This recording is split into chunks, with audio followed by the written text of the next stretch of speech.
In this video, I'm going to show you my 3 favorite exercises for athletic pubalgia. Hey everyone, I'm Sebastian at Performance Based Sports Care, part of the locally world famous chiropractors in Costa Mesa, California. Athletic pubalgia, aka sports hernia, is a very challenging thing for many people to find answers for. I'm sure that many of you have been searching for your hometown for someone specializing in it, and the fact of the matter is a lot of people don't know what it is, so how can they solve the problem? I'm here to show you that there is an answer to this problem, and usually it takes a little bit of structure. Structuring your rehabilitation is something that's really important, and I venture to say that there's no magic in the exercises, it's how it's put together. Just like you're doing a canvas painting, there's no magic in the paint, there's magic in how it's all put together. Rehabilitation for athletic pubalgia is the same thing. If you guys are looking for more information on this channel, please subscribe as we have more information coming out about athletic pubalgia as well as sports hernia.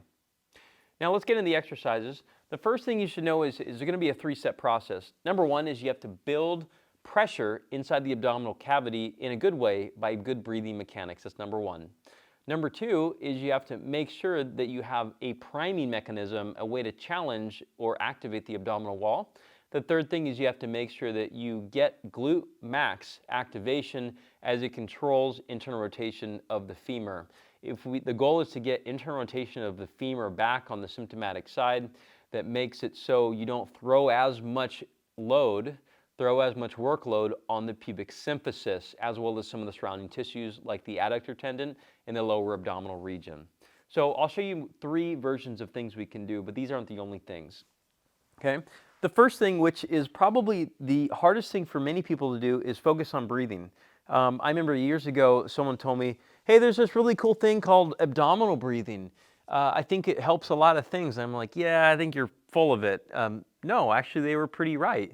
It just comes down to what things we're trying to solve. And so when you're sitting here, I'll first describe it, then I want you to try it, is I want you to take your 4 fingers here, like you're gonna pinch yourself. You may have seen this on some of the other videos that we've done. I want you to squeeze your guts into the soft regions here, and then take a deep breath into those 4 points.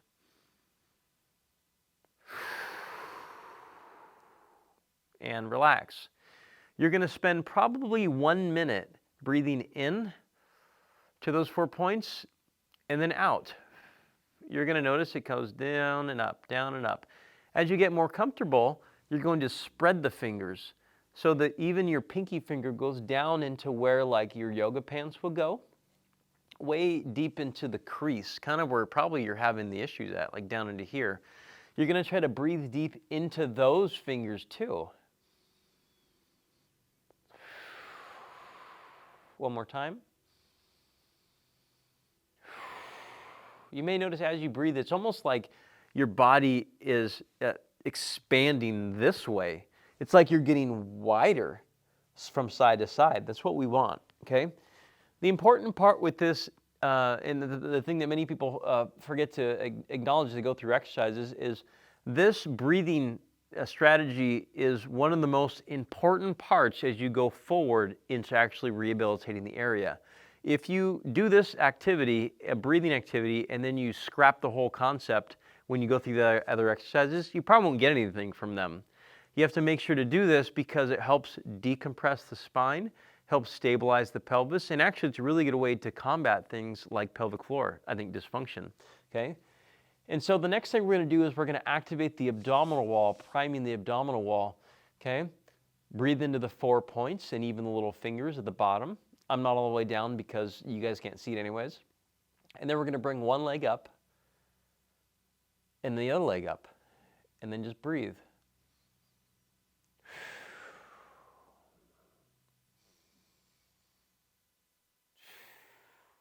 Now, some of you may not be able to do this because it hurts to do it. You can actually put your feet up on a wall. So act like I'm spun this way, my foot's on the wall. And then put the foot on the wall. And instead of raising up from the floor, you raise up from the wall one at a time. So I have some of these exercises actually in one of the online programs I put together. I'm sure it's probably in the link description somewhere.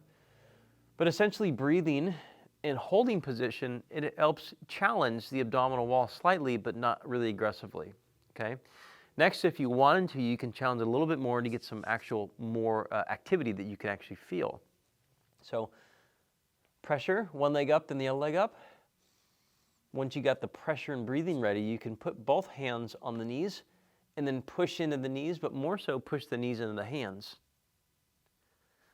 I'm shaking like a leaf right now because I'm pushing pretty firmly. Try to breathe through the shake. And then down. Now, some people that bothers their back, okay? This has to be scaled appropriately, so if that's something that bothers your back, you obviously don't do it.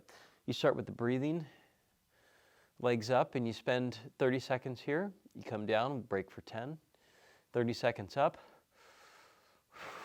breathing, break for 10, and so on. And you go for, a couple minutes, 2, 3, 4, 5 minutes. The next thing you have to do is get the glute max involved.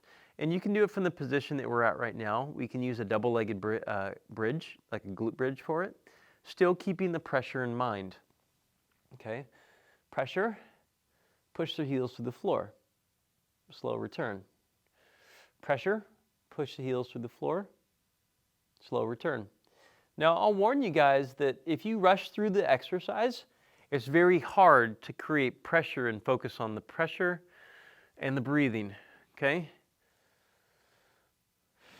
I guess I should recorrect.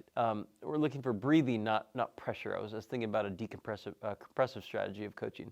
I apologize. So rewind. You're going to rewind everything and realize I'm talking about breathe into the fingers, not push into the fingers like you're bracing.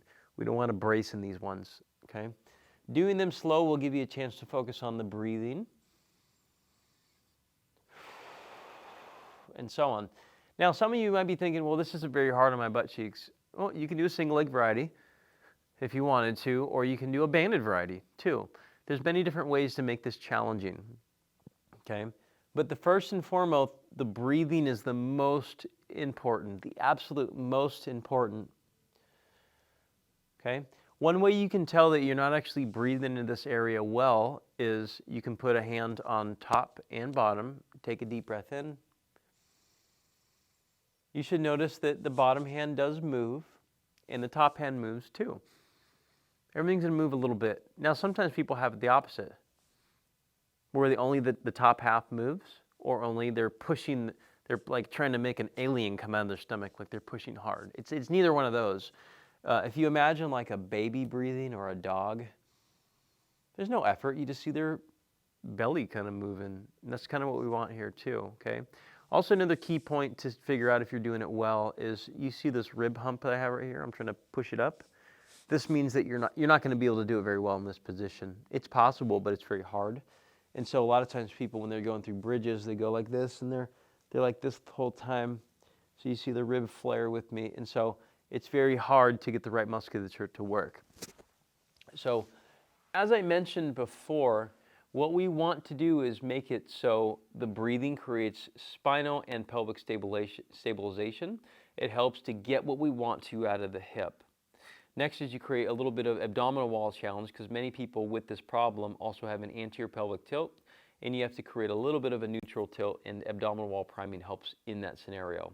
The third thing is you have to make sure the glute max works, because it also improves internal femoral rotation, helps take load away from the pubic symphysis, which is oftentimes the symptom generator, creating all those other little problems coming off the sides and abdominal and so on. But also, when you link up the abdominal wall and the glute max together, it helps create more of a neutral tilt in the pelvis, which helps deload the symphysis as well, less torque on the symphysis.